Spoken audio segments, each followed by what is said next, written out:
it's been. One we're not going to forget easily, one that we don't particularly want to remember. But it did begin, if you remember, with the compounding of holidaymakers from a cruise ship at a site in Anglesey. Do you remember that? And then shortly before Mother's Day we had the closure of the pubs, and then the schools and the full lockdown. People were furloughed. We clapped for our NHS staff, for key workers, for carers. And gradually, from May to July, things began to open up again. All of that was a massive shock to the emotional and economic system, wasn't it? We didn't know whether to laugh or cry. Even my 7-year-old Finley picked up on the spirit of the times because he had a new joke. Finley, why did the chicken cross the road? Social distancing. Social distancing. We all became armchair experts in things that we'd never talked about before. The R rate, hand sanitizer, support bubbles, and mutated strains. And now the Christmas that we've been desperate for is out the window. This year has been so stressful for so many of us, me included.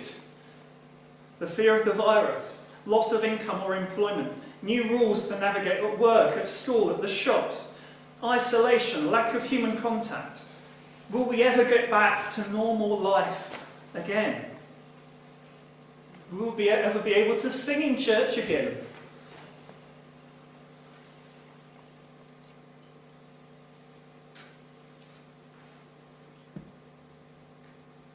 But you know, in all of this, this is what makes the Christmas story, the account of the birth of Jesus, so relevant.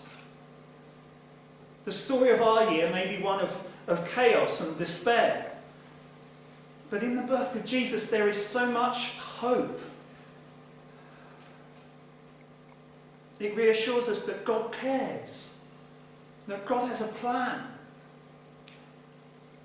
And whatever our experience of life on earth, our Heavenly Father is still in control. And one day all our fears and despair will be dispelled forever.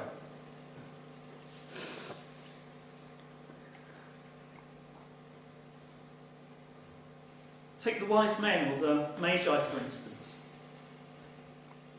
You might have seen in the news the great conjunction, as it's called, of Jupiter and Saturn that's going to happen tomorrow night. The closest that the two planets will appear from Earth for nearly 400 years.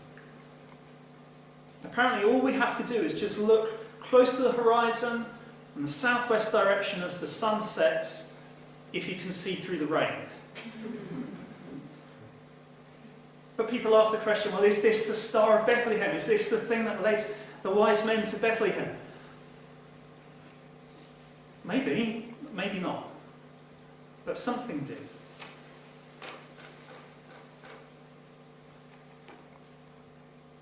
2,000 years ago, in that land, the land of the Jews, their hopes were pinned on the coming of a Messiah, a ruler sent by God to deliver them, not from a virus, but from tyranny and injustice. So when this group of stargazers arrive in Jerusalem on an astrological hunch, if you want to call it, Herod is deeply disturbed. Because he knows who they mean by the newborn King of the Jews. If it's not his son, there's only one person that this might refer to, the Messiah. And that means a threat to his rule. You know, there's plenty in this story that I don't understand. Not least, as I said earlier, what this star was and how exactly it directed the wise men. I don't get that. But our attempts to decrypt a phenomenon that wasn't written in 21st century Western terms means that maybe what we do is we miss the big question. And it's simply this: why are a bunch of foreign astrologers coming to worship this baby, this Messiah, this King of the Jews in the first place? What on earth are they doing there? You know, it's so ironic that God uses astrology, of all things, to lead these wise men to the baby. Because it's something that he outlaws in the Bible. He says he hates it.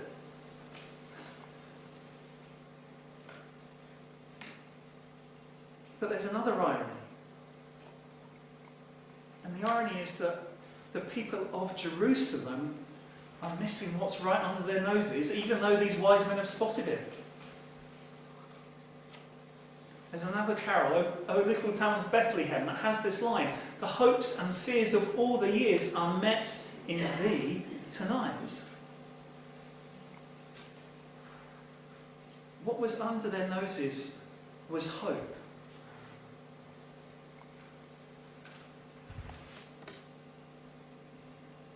And my fear is that a bit like those people of Jerusalem, you could miss what was right under your nose. The hope that's right under your nose, because you've already dismissed it as a fairy tale.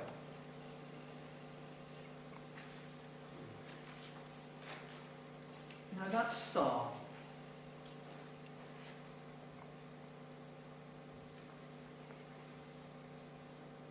was a sign to the nations that this Jewish Messiah was in fact the hope for the whole world,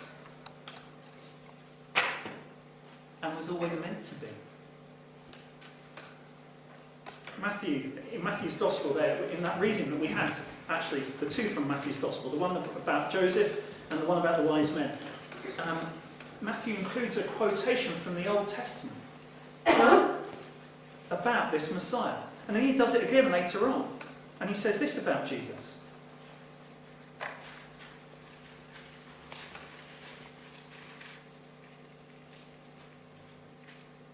He says, "Look at my servant whom I've chosen. He's my beloved who pleases me.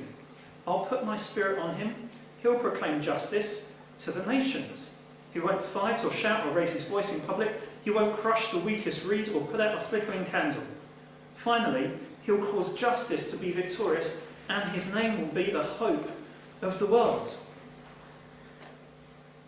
And again, later on, another Bible writer, he again quotes from the prophets, and he says this: "The heir to David's throne will come, and he will rule over the Gentiles," that means the nations, "and they will place their hope on him."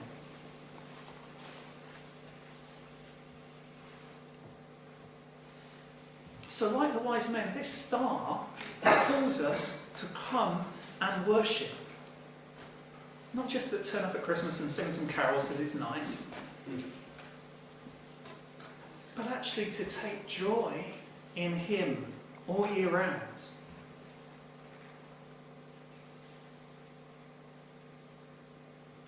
Because of who he is, the hope of the world, the hope of my world, the hope of your world.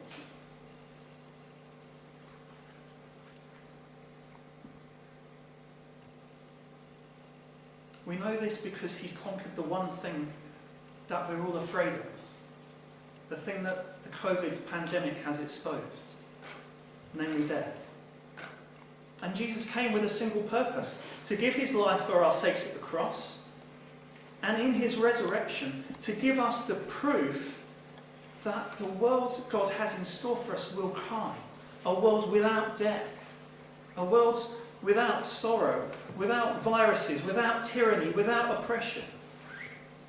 That this Jewish Messiah is the hope for all nations.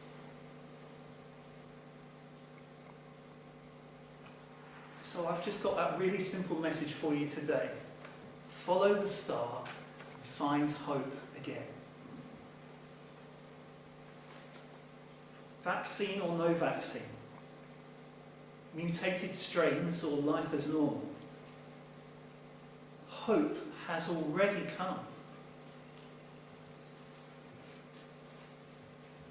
You know, that day, as the wise men presented their gifts, they fell at his feet. They fell at the feet of the baby. That's basically what their word worship in this passage means. And so again, that invitation, will you too come and fall at his feet in humility to worship the one who holds all of our hopes in his nail-pierced hands?